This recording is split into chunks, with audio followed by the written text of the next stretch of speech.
Assalamualaikum warahmatullahi wabarakatuh. Perkenalkan, nama saya Aditya Sultansyah dan saya dari SMA 15. Dan di sini saya akan mereview buku Selagi Hari Masih Pagi. Hai semuanya, hari ini saya akan membahas sebuah buku yang sangat menyentuh dan penuh akan makna berjudul Selagi Hari Masih Pagi.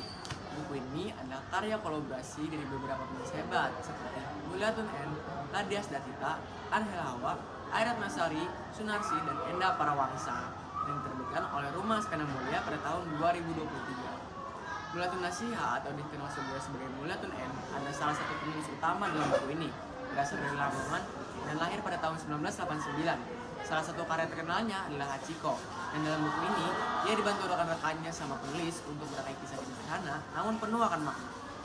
Selagi Hari Masih Pagi berisikan 6 bab yang masing-masingnya menyajikan kisah berbeda dari pengalaman hidup para penulisnya. Salah satu cerita menarik datang dari Nadia Sdatita yang berbagi kisah tentang perubahan hidupnya setelah memiliki buah hati. Momen-momen ini mengingatkan kembali Nadia Sdatita akan masa kecilnya bersama sang ibu. Melalui gaya penulisan yang sederhana, buku ini berhasil mengajak kita sebagai pembaca untuk menghargai waktu dan momen kecil dalam kehidupan.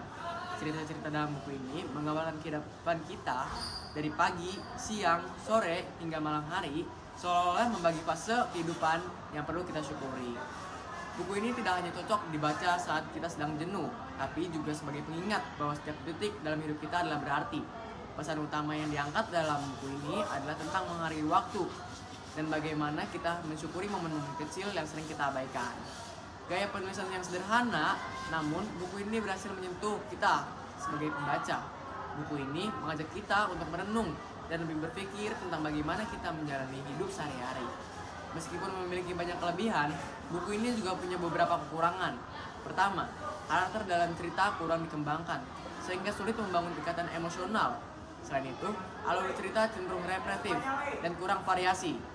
Yang ketiga, desain cover ini juga terasa kurang menarik dari segi warna dan visual. Namun, tentu saja, cerita dalam buku ini layak untuk dinikmati.